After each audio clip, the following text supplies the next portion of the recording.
একজন মানুষ যার কাজ শুধু হত্যা করা, কোনো আবেগ নেই, নেই অনুশোচনা, নেই প্রশ্ন। সে নিখুঁত, ঠান্ডা মাথার, একেবারে প্রফেশনাল। কিন্তু একটা ভুল তার পুরো জীবনটাকে উল্টে দেয়। আজকের এই মুভিতে আমরা দেখব একজন রিটায়ার্ড কিলার কিভাবে নিজের করা নিয়ম নিজেই ভাঙতে বাধ্য হয়, আর কিভাবে এক নিষ্পাপ মেয়েকে বাঁচাতে গিয়ে সে পুরো অপরাধ জগতের বিরুদ্ধে একা যুদ্ধ ঘোষণা করে। বন্ধুরা, আজ আমি তোমাদের গল্প শোনাতে যাচ্ছি ২০২২ সালের action thriller movie the killer, যেখানে প্রতিটা সিনে আছে সাসপেন্স, প্রতিশোধ আর রক্তক্ষয়ী অ্যাকশন। তাই চলো দেরি না করে শুরু করা যাক আজকের মুভির এক্সপ্লেনেশন। মুভি শুরু হয় এক ভয়ানক হত্যাকাণ্ড দেখিয়ে, যেখানে আমরা জাং হাইয়ুককে দেখি, যার সামনে যেই আসে তাকেই সে রীতিমতো কুপিয়ে হত্যা করতে থাকে। তবে কেন সে এতটা রাগান্বিত অবস্থায় রয়েছে, আর কেনই বা এই লোকগুলোকে নির্মমভাবে হত্যা করছে, এটা জানতে হলে আমাদের 2 দিন পেছনে যেতে হবে। তাই চলো 2 দিন আগ থেকে শুরু করা যাক। দেখা যায় জাং হাইয়ুক রিল্যাক্সে বই পড়তেছিল। তখন তার ওয়াইফ ইয়ুং কাছে আসে এবং তাকে উষ্ণ ভালোবাসা দেওয়ার চেষ্টা করে। তবে হাজব্যান্ড বলে কথা, সে বুঝে ফেলে নিশ্চয়ই তার বউয়ের কোনো মতলব আছে। জাং বলে, কি লাগবে সেটা বলো। তখন তার ওয়াইফ বলে, তুমি কি কয়েকদিনের জন্য এক বাচ্চার দেখাশোনা করতে পারবে? জাং বলে, কেন, আমায় বাচ্চার দেখাশোনা করতে হবে কেন? ইয়ুং বলে, আমি যাকে নিয়ে জিজু আইল্যান্ড যাওয়ার প্ল্যান করেছি, ওর মেয়ে একা রয়েছে, তাই কয়েকদিনের জন্য তোমাকে ওর দেখভাল করতে হবে। জাং প্রথমে রাজি হয় না, তবে তার ওয়াইফ তাকে কোনো অপশান দেয় না। জাং তার ওয়াইফকে প্রচণ্ড ভালোবাসে, তাই তার ইচ্ছা না থাকা সত্ত্বেও পরে সে রাজি হয়। পরে সে তার ওয়াইফ এবং তার ওয়াইফের বান্ধবীকে এয়ারপোর্টে নামিয়ে দেয়। এরপর সেই মেয়েটাকে বাসায় নিয়ে যাওয়ার জন্য তার কোচিং সেন্টারের সামনে অপেক্ষা করতে থাকে। কিছুক্ষণ পর মেয়েটা আসে, যার নাম ছিল এনি। এনি তার সাথে তার বান্ধবীকেও নিয়ে গাড়িতে ওঠে, যদিও জাংয়ের পারমিশন নিয়ে নেয়। জাং কিছুটা চিন্তায় ছিল। সে মনে মনে ভাবে, এই বয়সের মেয়েদের শরীর বড় হলেও ব্রেনে তেমন একটা গ্রোথ হয় না, তাই তারা কখন কি করবে সেটা কেউ জানে না, এমনকি সে নিজেও জানে না। তাই তার চিন্তা, না জানি এই মেয়ে কখন কি উল্টোপাল্টা কাজ করে বসে। এনি মাঝপথে জাংকে বলে, আঙ্কেল, আজ আমি আমার বান্ধবীর সাথে থাকতে চাই, আপনি প্লিজ আমার মাকে জানাবেন না।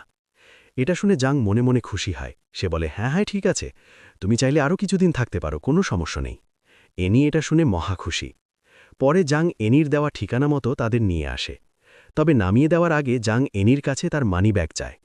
মানিব্যাগ দিলে জাং মানিব্যাগে তার খরচের জন্য কিছু টাকা দেয়। এনি এতে আরও খুশি হয়। পরে জাং এনিকে নামিয়ে দিয়ে নিশ্চিন্তে বাসার দিকে চলে যায়। তখন তার গাড়ি সিগন্যালে দাঁড়ালে সে লক্ষ্য করে এনি কিছু বাইকারের সাথে কোথাও যাচ্ছে। তখনই তার ওয়াইফের মেসেজ আসে, সে এনির খোঁজখবর নেওয়ার জন্য মেসেজ করেছে। তখন জাং তার সিদ্ধান্ত পরিবর্তন করে, সে বাসার দিকে না গিয়ে এনিকে নিয়ে আসতে গাড়ি ঘোরায়। এখানে আমরা বুঝতে পারি, জাং যখন এনির মানিব্যাগে টাকা দিচ্ছিল তখন টাকার সাথে একটি ট্র্যাকার চিপ রেখে দিয়েছিল, ফলে জাং খুব সহজেই এনি কোথায় আছে সেটা জেনে যায়। এদিকে সেই ছেলেগুলো এনি ও তার বান্ধবীকে ইউনের কাছে নিয়ে এসেছে। ইউন ছিল একজন ব্রোকার, সহজভাবে বলা যায় দালাল। সে অল্প বয়সী মেয়েদের টাকার প্রলোভন দেখিয়ে নোংরা কাজ করতে বাধ্য করত, আর এই কাজের জন্য তারা বিশেষ করে কলেজের মেয়েদের সিলেক্ট করে। রাজি হলে ভালো, না হলে তারা জোর করে রাজি করাত। এনি স্বাভাবিকভাবেই ইউনের প্রস্তাবে রাজি হয় না। রাজি না হওয়ায় ইউন রেগে যায়, সে এনিকে মারতে ওঠে। ঠিক তখনই এখানে জাং চলে আসে। জাংকে দেখে ইউনের ছেলেপেলেরা জাংয়ের দিকে তেড়ে আসে, যদিও জাং অনেকটা বাঁ হাত দিয়েই তাদেরকে ঘায়েল করে ফেলে। তবে এসবের মধ্যেই ইউন জাংয়ের পেটে ছুরি ঢুকিয়ে দেয়। তখন জাংয়ের রিয়াকশন দেখে ইউন ঘাবড়ে যায়। জাং যেটা করে সে ইউনের চোখে ঘুষি মারে, আর এক ঘুষিতেই ইউন বেহুশ হয়ে যায়। পরে দেখা যায় জাং এনিকে নিয়ে বাসায় চলে আসে। জাং তার ক্ষতস্থান নিজেই পিন আপ করে সেলাই করে নেয়। জাং ভেবে নেয় হয়তো বিষয়টা এখানেই শেষ হয়েছে, কিন্তু এমনটা হয় না, বরং সমস্যা কেবল শুরু হয়েছে। কারণ পরের দিন সকালে তার বাসায় ইনভেস্টিগেশন অফিসার ডিটেকটিভ লি আসে। লি এখানে জাংকে জিজ্ঞাসাবাদ করতে এসেছে, কারণ গতকাল রাতে যাদের সাথে তার লড়াই হয়েছে তাদের মধ্যে একজনকে হত্যা করা হয়েছে। যদিও লি এখানে জাংয়ের গাড়ির সূত্র ধরে এসেছে, কারণ যেখানে মার্ডার হয়েছে সেই রোডে জাংয়ের গাড়ি দেখা গেছে। এছাড়া যে বাইকারের মার্ডার হয়েছে সে এবং এনি একই কলেজে পড়ে। তবে এখানে জাং খুবই বুদ্ধিমত্তার সঙ্গে পুরো বিষয়টাকে সামলে নেয়। জাং বলে, আমার গাড়ির মতো অনেক গাড়ি রয়েছে, এই গাড়ি শুধু আমি একাই চালাই না, আর এনিকে জিজ্ঞাসাবাদ করতে হলে ওর বিরুদ্ধে প্রমাণ দেখাতে হবে, নয়তো এখন আপনি আসতে পারেন। ডিটেকটিভ লি এর কাছে যেহেতু কোনো প্রমাণ ছিল না, তাই তাকে চলে যেতে হয়। তবে সে যাওয়ার আগে জাংকে বলে যায় পুলিশকে না জানিয়ে শহর ছাড়বেন না। জাং বলে ঠিক আছে। লি চলে যায়, তবে এনি অনেকটা ঘাবড়ে ছিল। জাং বলে ওর মৃত্যুর জন্য তুমি দায়ী না, সুতরাং ভয়ের কিছু নেই। তখন এনির মোবাইলে ইউনের কল আসে। ইউন জাংয়ের সাথে কথা বলতে চায়। এনি মোবাইল জাংয়ের কাছে দেয়। জাং শুরুতেই জানতে চায়, তোমরা ছেলেটাকে কেন হত্যা করলে? ইউন বলে, আমরা হত্যা করিনি, তুই হত্যা করেছিস। কেন, তোর মনে নেই? তুই আমার ছুরি হাতে নিয়েছিলি, ওই ছুরিতে তোর ফিঙ্গারপ্রিন্ট রয়েছে, ওই ছুরি দিয়েই ছেলেটাকে হত্যা করা হয়েছে। তাই নিজেকে বাঁচাতে চাইলে 1 ঘন্টার মধ্যে আমার কাছে চলে আয়, নয়তো এই ছুরি পুলিশ স্টেশনে পৌঁছে যাবে। জাং বলে, ঠিক আছে, কোথায় আসতে হবে? ইউন তার নিজস্ব এলাকার ঠিকানা বলে। পরে জাং বাসা থেকে বের হওয়ার আগে এনিকে একটি ব্রেসলেট দেয়। এই ব্রেসলেটের ভিতরে একটি ট্র্যাকার ছিল। জাং বলে, এটা হাত থেকে খুলবে না এবং আমি না আসা পর্যন্ত কোথাও যাবে না। এরপর দেখা যায় সে সোজা ইউন যার হয়ে কাজ করে সেই কংয়েল অফিসে চলে আসে। ইউন জাংকে দেখে চমকে যায়। সে বলে, তুই এই জায়গার ঠিকানা কিভাবে পেলি? জাং বাড়তি কোনো কথা বলে না। সে শুধু বলে, ছুরি কোথায়, আমায় ছুরিটা গিয়ে দাও। এখানে ইউনের বস কংয়ের বডিগার্ড জাংকে খুব হালকাভাবে নিয়েছিল, তবে জাং সেকেন্ডের মধ্যেই তাকে মেরে বেহুশ করে ফেলে। জাং আবারও ছুরিটি দিতে বলে, কিন্তু কে শোনে কার কথা? তখন জাং সেই বডিগার্ডের শরীরে কাঁচের টুকরো দিয়ে ক্ষত করতে থাকে। এটা দেখে কং ভয় পেয়ে ছুরিটি তার দিকে ছুঁড়ে মারে। জাং ছুরিটি তুলতে গেলে কং তার দিকে বন্দুক তাক করে। ইউন কংকে তাড়াতাড়ি শ্যুট করতে বলে। তখন তাদের তাড়াহুড়ার সুযোগ নিয়ে জাং সরে যায়। পরে এখানে গোলাগুলি শুরু হয়। এই সুযোগে কং ও ইউন বেরিয়ে যায়। তাদের পিছু করতে গেলে বাধা হয়ে দাঁড়ায় খান বুরুজ। খান বুরুজ ছিল একজন রাশিয়ান ট্রেইনড ফাইটার। এখানে দুজনের মধ্যে এক ধরনের সাইলেন্ট ফাইট হয়। কারো চাইতে কেউ কম ছিল না। তবে জাং কোনো রকমে খান বুরুজকে আহত করে এখান থেকে বেরিয়ে যায়। এরপর সে সোজা তার বাসায় আসে। তবে গাড়ি থেকে নামতেই বুঝতে পারে কিছু একটা হয়েছে। বাড়ির সামনে টায়ারের দাগ রয়েছে। সিসিটিভি ক্যামেরা ভেঙে ফেলা হয়েছে। বাড়ির ভিতরে প্রবেশ করলে দেখা যায় মেঝেতে অনেক লোকের জুতার ছাপ। অ্যানি ঘরের কোথাও নেই। জাং তার অস্ত্র নিয়ে পূর্ণ প্রস্তুতি নেয়। সে অ্যানির হাতে থাকা ব্রেসলেটে ট্র্যাকার দিয়ে অ্যানির লোকেশন চেক করে নেয়। অ্যানিকে কোথায় নিয়ে যাচ্ছে। এরপর সে লোকেশন অনুযায়ী চলে আসে। তবে এখানে অ্যানি ছিল না। সে এখানে অ্যানির বান্ধবীকে পায়। জাং জানতে চায় অ্যানি কোথায়, কিন্তু মেয়েটা প্রচণ্ড ঘাবড়ে ছিল, ঠিকমতো কিছুই বলতে পারে না। তখনই জাং লক্ষ্য করে ইউন পালানোর চেষ্টা করছে। তবে সে তাকে পালাতে দেয় না, তাকে ধরে ফেলে। পরে ইউনের কাছ থেকে বেশ কিছু তথ্য পায়। মূলত তাদের ব্যবসা ছিল স্কুল বা কলেজের মেয়েদের টাকার প্রলোভন দেখিয়ে বিভিন্ন কাস্টমারের কাছে পৌঁছে দেওয়া। এর বিনিময়ে তারা মোটা অঙ্কের কমিশন পায়। জাং বলে, তা না হয় বুঝলাম, কিন্তু অ্যানি তো এসবের মধ্যে ছিল না। ও কোনো হোটেলেও যেত না। তাহলে তোরা ওর পিছে কেন পড়েছিস? ইউন সত্যটা বলতে চায় না। তখন জাং তার উড়ুর ভিতরে পুরো চাকু ঢুকিয়ে দেয়। ফলে যন্ত্রণা সহ্য করতে না পেরে সে বলতে বাধ্য হয়। ইউন বলে, অ্যানিকে চয়েস করা হয়েছে, একজন কাস্টমারের ডিমান্ড ছিল। জাং জানতে চায় কে অ্যানিকে চয়েস করেছে, ওর নাম কি, কোথায় থাকে। ইউন এই ব্যাপারে কিছুই বলতে পারে না, তবে কোথায় গেলে জানা যাবে সেটা বলে দেয়। সে একটি হোটেলের নাম বলে, যেখান থেকে মূলত এই পুরো অর্গানাইজেশন পরিচালনা করা হয়। জাং ইউনকে রেখে সেই হোটেলের উদ্দেশ্যে বেরিয়ে পড়ে। তবে যাওয়ার আগে ইউনকে বলে যায়, পুলিশ এলে আগে তোমাকে হাসপাতালে নিয়ে যেতে বলবে। এরপর জাং সেই হোটেলে আসে, কিন্তু হোটেলে প্রবেশ করতেই তার ওপর এলোপাথারি হামলা হয়। আর এখান থেকেই মুভি শুরু হয়েছিল, যেখানে দেখা গিয়েছিল জাংয়ের সামনে যেই আসে তাকেই সে হত্যা করে। তার হাত থেকে কেউ রেহাই পায় না। জাংয়ের এই ভয়াবহতা দেখে যারা বেঁচে ছিল তারা পালানোর চেষ্টা করে, কিন্তু জাং কাউকে পালাতেও দেয় না, কারণ সে এখানে অ্যানিকে পায় না। আর এখানকার কেউ বলতে পারে না অ্যানিকে কোথায় রাখা হয়েছে। পরে এখানে খান বুরুজ আসে এবং সে জাংকে বলে, অ্যানি কোথায় আছে সেটা শুধু আমি জানি। জাং বলে, এর মানে তুমি মরে গেলে আমি অ্যানির ঠিকানা পাব না? বুরুজ ঠিকানাটা বলে দেয়, তবে জাংকে চ্যালেঞ্জ করে, তোর হাতে সকাল পর্যন্ত সময় আছে, কারণ মেয়েটাকে রাশিয়া নিয়ে যাওয়া হবে। এখন নিজেকে বাঁচাবি না মেয়েটার কাছে যাবি? জাং সঙ্গে সঙ্গে বিল্ডিংয়ে প্রবেশ করে।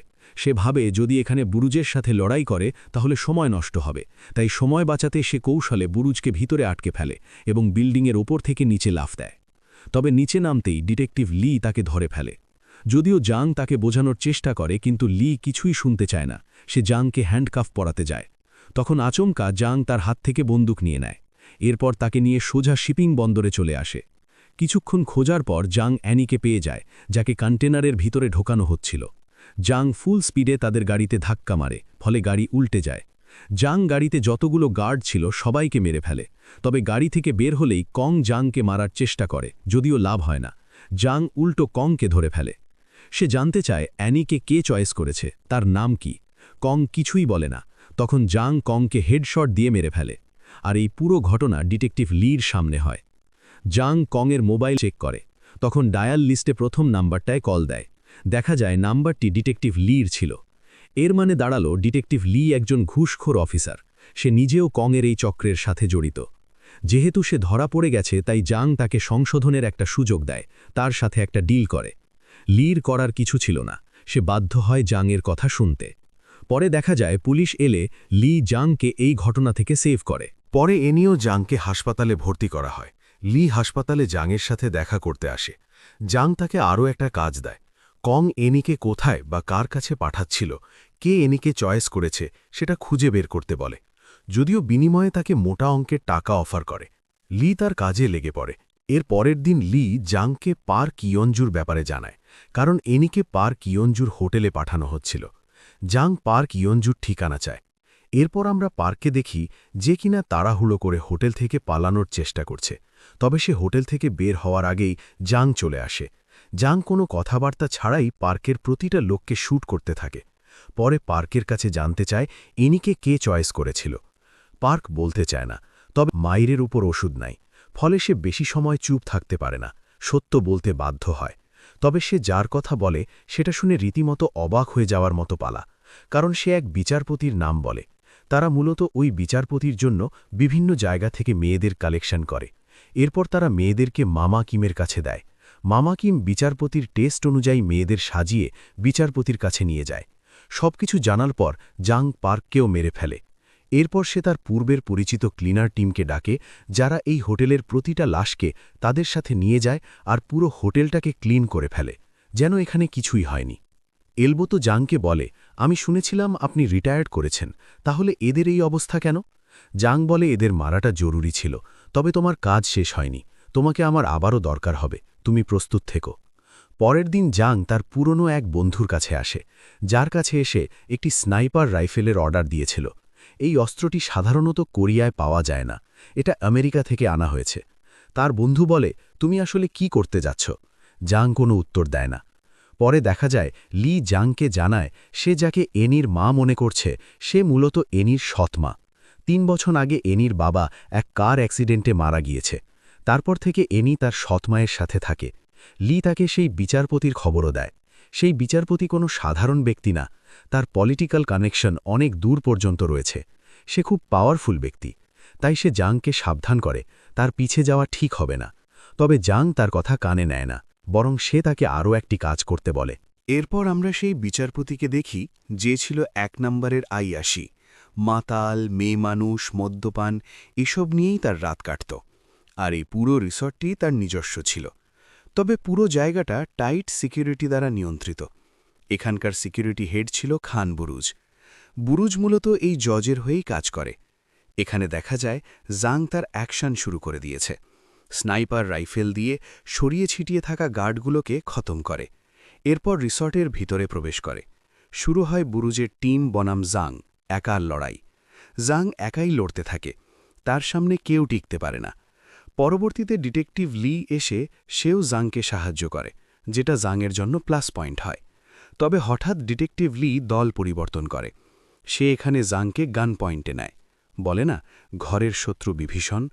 জাংয়ের আত্মসমর্পণ করা ছাড়া আর কোনো উপায় থাকে না। এরপরে জাংকে জজের সামনে আনা হয়। জজ জাংয়ের সাহস দেখে ইমপ্রেস হয়।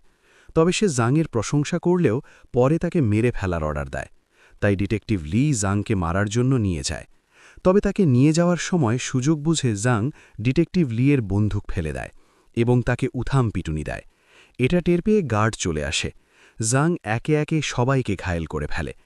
পরে ডিটেকটিভ লিকে বলে, তুই কি জানিস আমি কেন ধরা দিয়েছিলাম? কারণ আমি এই জায়গা পর্যন্ত পৌঁছতে চেয়েছিলাম। এটা বলেই সে লি সহ এখানকার প্রতিটা গার্ডকে শ্যুট করে মেরে ফেলে। তখন খান বুরুজ তার ওপর ফায়ারিং শুরু করে। তাদের দুজনের মধ্যে দীর্ঘ সময় লড়াই হয়।